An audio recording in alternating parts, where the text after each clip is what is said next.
বলেছি যে আমরা শতাব্দীর মুখ থেকে কবিতা শুনতে চাই। এটা আমাদের স্পেশাল রিকোয়েস্ট গোটা ইউনিটের তরফ থেকে। দিদি, তোমাদের এখানে বড়দের কথা হয়, সুতরাং বড়দের ভাষায় কবিতা বলতে কোনো অসুবিধা নেই, কিন্তু যদিও সমাজের কথা এবং বাজে কথা আছে, কিন্তু ভালোর জন্যে। খুব সুন্দর দেখাচ্ছে কিন্তু রিডিং গ্লাসেস। ও থ্যাংক ইউ। এমনিতেই সুন্দর, আরো সুন্দর দেখাচ্ছে। Thank you. তাহলে পড়বো এখন। ও মেয়ে, তোর বয়স কত?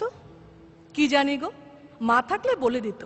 সেই যেবারে দাঙ্গা হলো, শয়ে শয়ে লোক মরলো, হিন্দুদের ঘর চললো, মুসলমানের রক্ত ঝরলো, তখন নাকি মা পোয়াতি, দাঙ্গা আমার জন্মতিথি।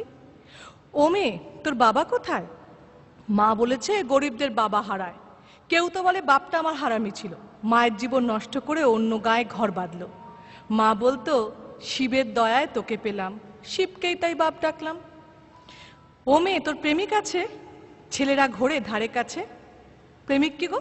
মিষ্টি মিষ্টি কথা বলে, স্বপ্ন দেখায় দিন দুপুরে, চুড়ি কাজল মেলাতে কেনায়, ঝোপের দ্বারে জামা খোলায়। এসব নন্দ কাকা করেছে দুবার, প্রেমিক ওকেই বলবো এবার। ও মেয়ে, তোর পদবী কি? বাপই নাকি দেয় শুনেছি। পদবী থাকলে ভাত পাওয়া যায়, বাপের আদর কাঁদায় হাসায়, ওটা কি বাজারে মেলে? কিনবো তবে 2-10 দিলে, দামি হলে চাই না আমার, থাক তবে ও বাপ ঠাকুরদার। ও মেয়ে, তুই রূপসী? লোকে বলে ডাগর গত সর্বনাশী, রূপ তো নয় চোখের ধাঁধা, যৌবনেতে কুকুরি রাধা। পুরুষ চোখের ইশারা আসে, সুযোগ বুঝে বুকে পাছায় হাতও ঘষে। রূপ কি শুধু মাংস পেশি? তবে তো আমি খুব রূপসী। ও মেয়ে, তোর ধর্ম কি রে? মেয়ে মানুষের ধর্ম কি গো? সবকিছু তো শরীর ঘিরে। সালমা বলে ধর্ম ওই সমাজ বানায়, সন্ধেবেলায় যখন দাঁড়ায়।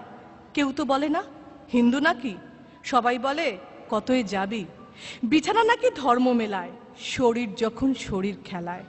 তাই ভাবছি এবার থেকে ধর্ম বলবো শরীর বা বিছানাকে।